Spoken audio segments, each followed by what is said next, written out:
Welcome to Solvetic, your channel to always learn technology easily. Below in the description, you will find useful links we used in this video.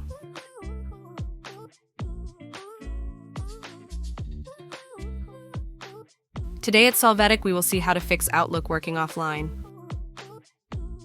Open your Outlook app, you can see an X sign and simultaneously validate that it is working offline.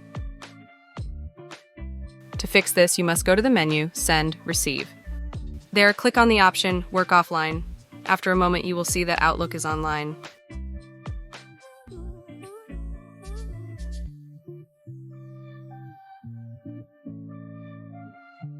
Hey, remember to subscribe Solvetic channel.